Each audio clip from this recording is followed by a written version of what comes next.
What's up, everyone? Welcome back. So I know I haven't been vlogging for about a week. It's just been literally like the longest week ever. I mean, in good ways and in bad ways. I just haven't been able to keep up at all. But I'm back today. My band released our new music on Friday. If you want to check that out, there's a link down in the description. We're really excited about it. But today I'm starting a brand new series that I'm going to do every Sunday, and it's called Sunday Tea. And basically what I'm going to do is just talk to you guys about different issues. Mostly music related and social media related and stuff like that. We're not going to dive into a lot of the other stuff. But today what we're going to start talking about is part one of what's wrong with the music industry.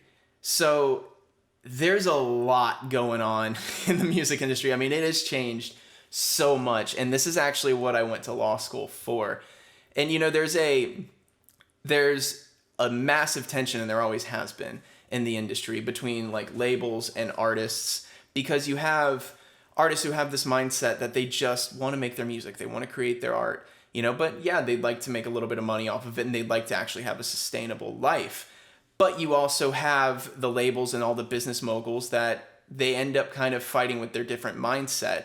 Because, there's a way to make money, and you look at it like any other industry, and if you approach it like any other business in any other industry, it's not going to work. Because of that artist tension. They think differently. So really and truly, there isn't a very good middle ground there, which is why I actually had some of my problems in law school. I couldn't stand the way that I was kind of being molded into thinking, because that's what they try and do. They try and mold your brain into a different way of thinking.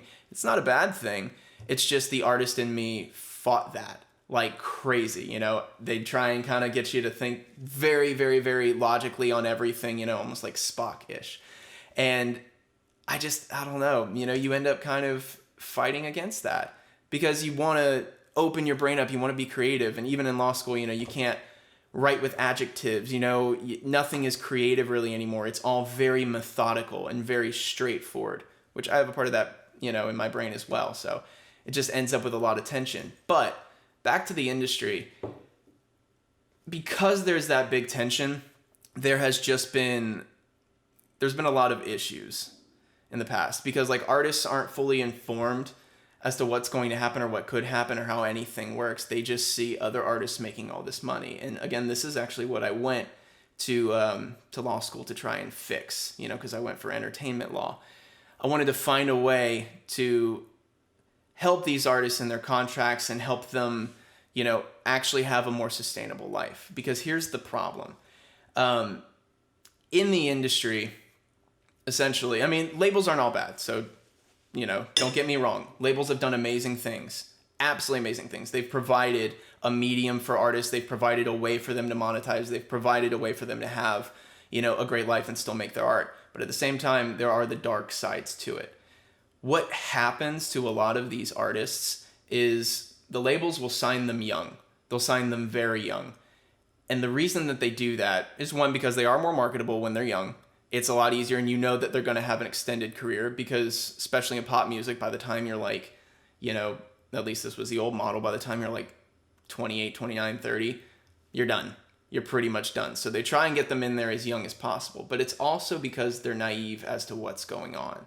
So there's a contract called a 360 deal. And essentially it's the most common contract, like actual like recording contract in the industry. And essentially what happens, the way that it works, is the label will find somebody young and they will offer them all this money in advance, say $250,000.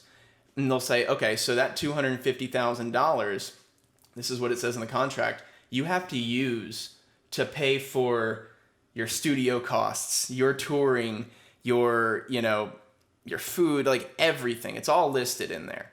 And the artist doesn't realize that. They just think, I just got this check for $250,000. This is awesome. I haven't even really done anything yet, but they're going to push my music. They're going to release it, and I'm going to make all this money. But because they have to pay that money back, what ends up happening is they can't pay it back, because touring costs far more than that. Recording costs far more than that. Just the mics to record drums. I use Mix with the Masters, which is it's a platform to learn how to mix and how to master music and you learn from all the greatest, mixing and mastering engineers in the world. just the microphones to record drums in high, just the highest quality possible, it's like $32,000 just for drums. That's it. And that's not even including all the compressors and all, the EQs and the mixing boards and everything like that. And then you have to get the music mixed after that, after you record it and everything. You end up so far in debt after that first one because you owe that $250,000 back to the label, and it just continues to stack on itself until you are so far in debt that you cannot get out, and basically they own everything. So the way it also works is you don't make a dime off of your royalties, off of any like streaming, off of downloads, off of tour costs, off of anything until your money is paid back. And so they just keep pushing it for you, and you just continue to fall farther and farther and farther into debt. And then there's no way out. You're absolutely stuck. I watched a documentary years ago that Jared Leto put out for his band 30 Seconds to Mars. They were sued by their record label for $30 million for breach of contract because they didn't want to put out a brand new album. And the label said, no, you have to.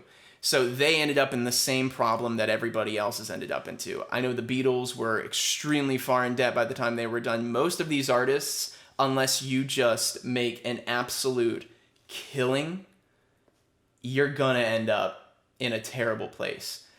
And also, a lot of times what ends up happening is sometimes the labels will actually see other artists as a threat, and they'll sign them because the reason they'll see them as a threat is because maybe they sound like another artist that the label already has. So they'll sign them because they sound like that artist. They'll throw them into a little bit of debt, and then they'll set them on the shelf. And they won't let them record anything. They won't let them write anything. They won't let them release anything, just so they don't compete with another artist on the label.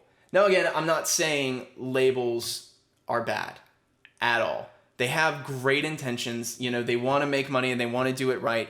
There just really isn't a very good standard for this in the industry right now.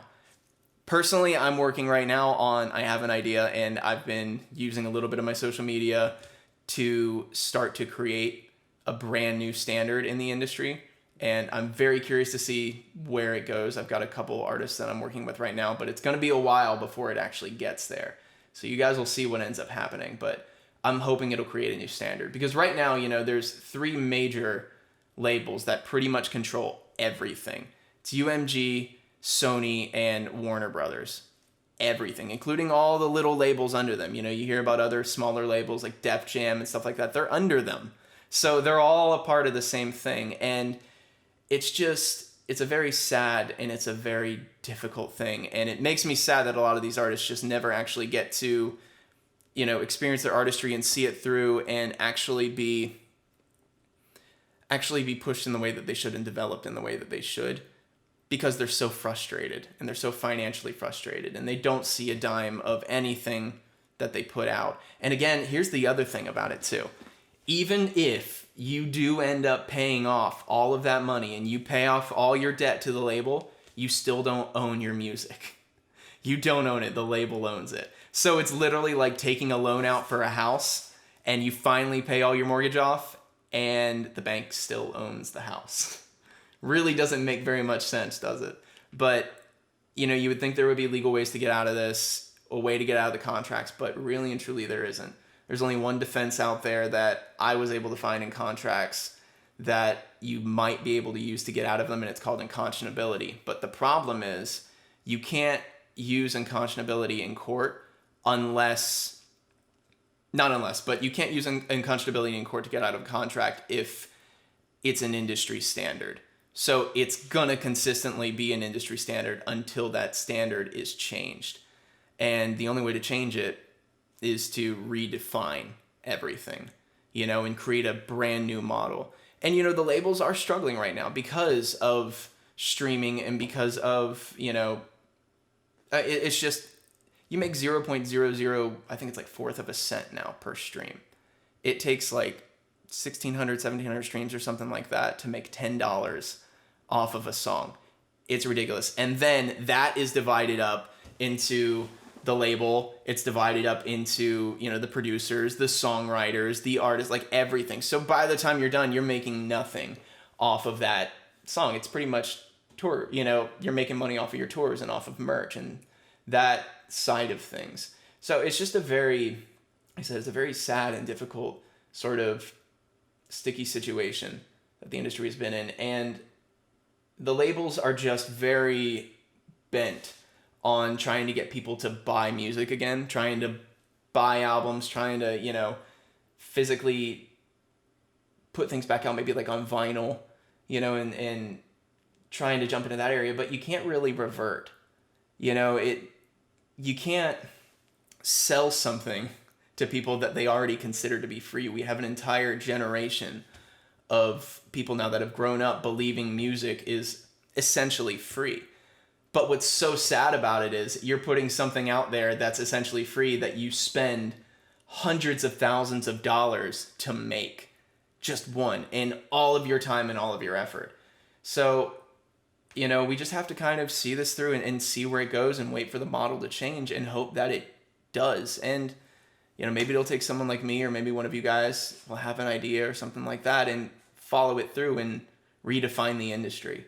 So I know my brain's a little scattered sometimes with these things, but this is the first episode, so I'm sure I'll jump into a little bit more of a, I don't know, a groove in the future. But I hope you enjoyed the video, and I hope you guys learned a lot, and until next time, I will catch y'all later. We'll do part 2 next. I got a lot more to talk about.